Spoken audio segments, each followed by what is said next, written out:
الحمد لله رب العالمين والصلاة والسلام على رسوله النبي الكريم أما بعد فأعوذ بالله من الشيطان الرجيم بسم الله الرحمن الرحيم قل إن كنتم تحبون الله فاتبعوني يحببكم الله صدق الله العظيم. حضور آئے تو سرے آفری نش پا گئی دنیا.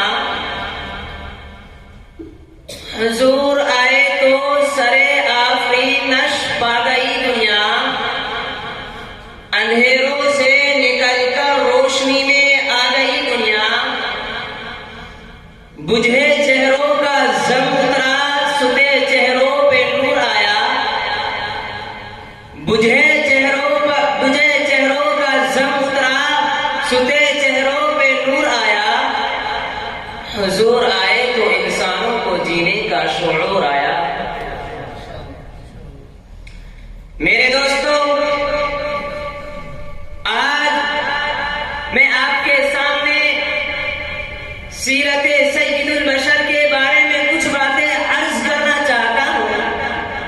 ہمارا اہل سنت علماء دیوبند کا یہ عقیدہ ہے کہ کوئی بھی انسان حضور کی سیرت کا حق ادا نہیں کر سکتا. حضور کی سیرت میں کہاں سے اور کیسے بیان کروں؟ اگر ہم حضور کی سیرت بیان نہیں کر سکتے تو پھر یہاں آنے کا مقصد کیا ہے؟ یہاں آنا تو صرف نام لکھوانے کے لیے. میرے دوستو، دنیا میں کوئی ایسا آدمی نہیں ہے جو اللہ کو مانتا ہو، اللہ کے حبیب کو نہ مانے، اللہ کے دوست کو نہ مانے، اللہ کے پیغمبر کو نہ مانے. جس کے چہرے کی قسم قرآن نے کھائی ہے اس پیغمبر کو نہ مانے. جس کے چہرے کو قرآن نے وہ توحا کہا، جس کے زلفوں کو واللیل کہا، جس کے دانتوں کو یاسین کہا، جس کے سینے کو علم نشرح لک کہا، جس کے اخلاق کو انک لعلی خلق عظیم کہا، جس کی چادر کو یا ایھا المدثر کہا، جس کے کمبل کو یا ایھا المزمل کہا، جس کے آنے کو لقد جاءکم رسول من انفسکم کہا، جس کی رحمت کو وما ارسلناک الا رحمۃ للعالمین کہا، جس کی ہماگیری کو وما ارسلناک الا کافۃ للناس کہا، جس کو کبھی رؤوف کہا کبھی رحیم کہا. بتایا اے پیغمبر تو رحمت العالمین ہے، میں رب العالمین ہوں، میرے سوا تو کوئی نہیں، تیرے سوا رحمت کا تاجدار کوئی نہیں. فرمایا ساری کائنات میں سب سے اعلیٰ، ساری کائنات میں سب سے نرالا میرا حبیب ہے. میرے دوستو، ذرا توجہ سے بات کو سنیے. حضور سب سے اعلیٰ، حضور سب سے اعلیٰ. حضور جس رات میں آئے وہ رات راتوں میں اعلیٰ، جس شہر میں آئے وہ شہر شہروں میں اعلیٰ، جس مہینے میں آئے وہ مہینہ مہینوں میں اعلیٰ، جس خاندان میں آئے وہ خاندان سارے خاندانوں سے اعلیٰ، جس بستی میں آئے وہ بستی سب بستیوں سے اعلیٰ. حضور مسکرائے وہ گھڑی سب سے اعلیٰ. حضور نے دعا مانگی وہ گھڑی سب سے اعلیٰ. وہ پیغمبر ہے جس کے آنے سے دلوں کو سہارا ملا، جس کے آنے سے عرش کو مرتبہ ملا، جس کے آنے سے فرش کو مرتبہ ملا، جس کے آنے سے پتھروں کو مرتبہ ملا، جس کے آنے سے درختوں کو مرتبہ ملا. اس پیغمبر کے قدموں میں جب صدیق آیا تو سب سے اعلیٰ ہو گیا، فاروق آیا تو سب سے اعلیٰ ہو گیا، علی آیا تو سب سے اعلیٰ ہو گیا، عثمان آیا تو سب سے اعلیٰ ہو گیا. اس محمد کے قدموں میں جب بلال آیا تو کروڑوں ولیوں کا امام بن گیا. میرے دوستو، ایک ہندو میرے نبی کے شان میں قصیدہ پڑھتا ہے اور حضور کے آنے سے پہلے کی کیفیت بتاتا ہے. اس لیے کہ دنیا میں حضور کو ہی آنا تھا. حضور کو آنا نہ ہوتا تو آج اس رونق کے محفل کو سجایا نہ جاتا. حضور کو آنا نہ ہوتا تو یہ مسجد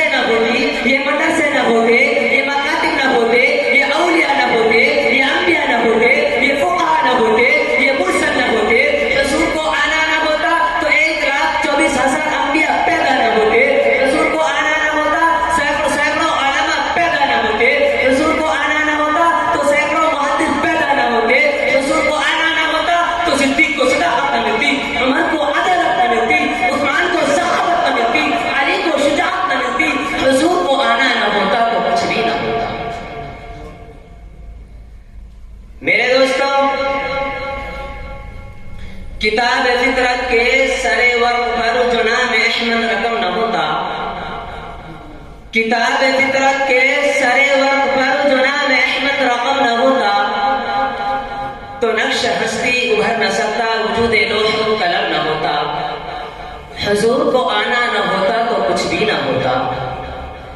ایک آدمی کہنے لگا اگر حضور کو ہی آنا تھا تو حضور ہی آ جاتے، حضور کے آنے سے پہلے آدم سے لے کر عیسیٰ تک نبیوں کو کیوں بھیجا گیا؟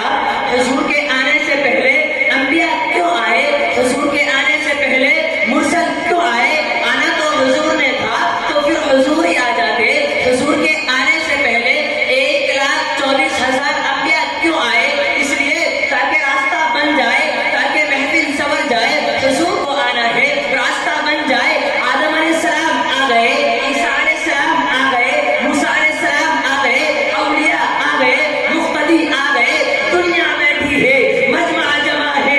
آخر میں مکہ و مدینہ کے اصل خطیب کو لایا گیا، جس کے لیے کائنات انسانی کا جلسہ بنایا گیا۔ فرمایا اے پیغمبر، اصل میں آپ کو آنا تھا، آپ کے آنے کے لیے کائنات انسانی کا جلسہ سجایا گیا۔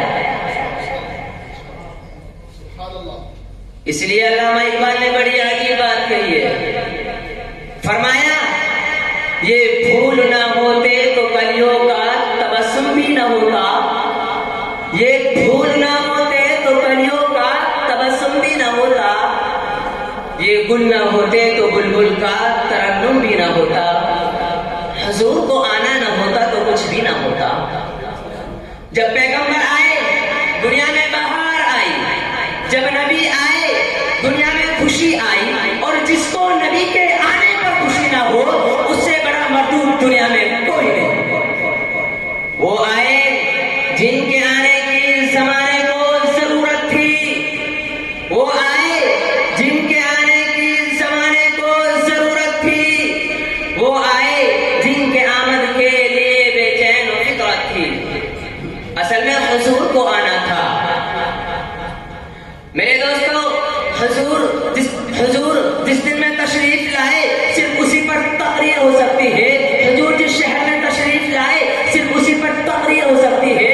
حضور جس مہینے میں تشریف لائے صرف اسی پر تقریر ہو سکتی ہے۔ حضور جہاں سے جہاں تک گزرے صرف اسی پر تقریر ہو سکتی ہے۔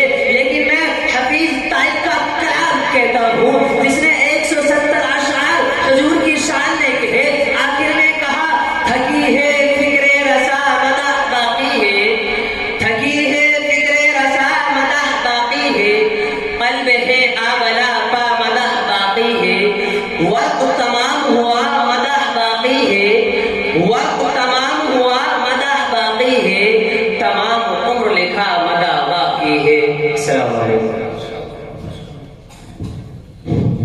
ماشاءاللہ، جزاکم اللہ۔ موصوف نے بہت ہی اچھے انداز میں تقریر پیش فرمائی۔ ماشاءاللہ ہمارا یہ مسابقہ